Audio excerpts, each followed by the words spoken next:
madaxweyne cadaalad ku caanaho caqli garaasha iyo cilmi badan leho codka shacabka hayston cabsanayninba ciidda Somaliland ilka gaarsiiyayo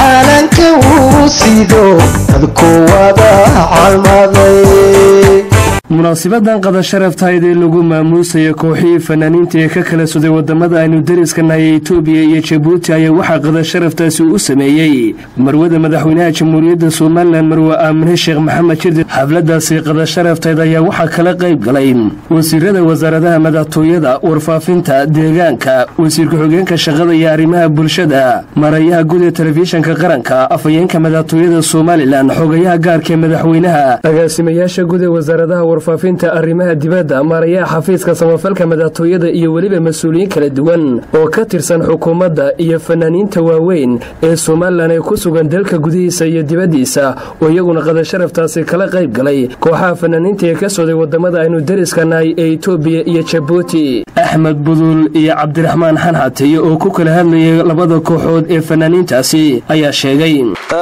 salaan kadib maanta casuumadii hore way ka duwan tahay haddii aad reer u soo hoyato oo reerkaasi hal uguba hor riman ku siiyo iyo haddii intaad u soo hoyato neef ariga ku siiyo waa kala duwan yihiin maanta casuumadan sharafta leh ee qaaliga ah ee taariikhiga ah ee quruxda badan ee la isku arkay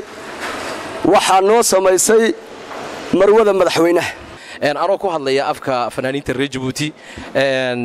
ما آدي يعني نقول فرح سنهاي آدي بانان متقانا إنك قابلنا عسومدينا. أقاسمها جود وزارة الرماة دبادة سومالان مدن محمد حسن ويسوقنا الكاسي كهذا أي فنانين تأسيء شديين إن مركا أي دلال كودي أي كل نقدان أي جو الرماة وحيابها أي كأركين سومالان وسير كهجان كشغادة يا رماة بلشدة سومالان مروي شغل حرير إسماعيل أي أيضا وحي تلمانتي كان انت وفنكو كل أي هو مركا بلشدة وسير كوزارة الدجان كي سومالان مروي شغل حاج إسماعيل باندرو oo iyaduna halkaasi ka hadashay ayaa waxa ay fanaaniintaasi ku dhiirigelisay inay halkaasi ka sii wadaan horumarinta fanka isla markaana ay wasaaradda deegaanka ee Soomaaliland ay kala shaqeeyaan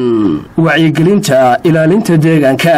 wasiirka wasaaradda warfaafinta dhaqanka iyo wacyigelinta ee Soomaaliland mudane Cabdilaahi Maxamed Daayir Cukuso oo halkaasi ka hadlay ayaa waxa uu yiri waxaan isiri talo kulankani muxuu wadaagaa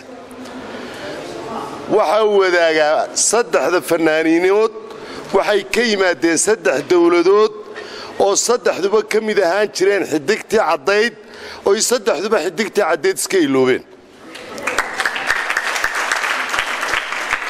sidaa awgeedna nabada sidaa awgeedna horumar ka socdo sidaa awgeedna isku tashaday sidaa awgeedna dadkoodii maanta baraaro ku nool yahay waxaan leeyahay Itoobiya dawlad deegaanka Soomaalida Djibouti iyo Hargeysa waxa kale oo wadaagaan Hargeysa waa hooyadii fanka dawlad deegaanka Soomaaliduna waa meeshii fanka Soomaaliyeed imaka noolaysay Djiboutina waa meesha kaydkii fanka Soomaaliba yaalo inta aynu wadaagno ee sumadood ee aan sheegayba waxaan idin raacin lahaa mar haddaad meel timaado markaad noqoto waa la waramaa suugaantiina dambe walaalaheen Djibouti iyo walaalaheen Itoobiya waxaad u sheegtaan Soomaaliland waa inagoo kale mudane xirsi cali xaaji xasan wasiirka wasaaradda madaxtooyada ee Soomaaliland oo soo gabagabeeyay munaasabadaasi ayaa waxa uu sheegay fankiyo suugaantu waxay halbowlow yihiin wacyigelinta bulsho iyo horumarka bulsho gaadhay halbowlow yihiin waxay ka qayb qaataan horumar kasta waxay u yihiin fure fahamsiya oo dadka u gudbiya ee doorka horumarkaas uu leeyahay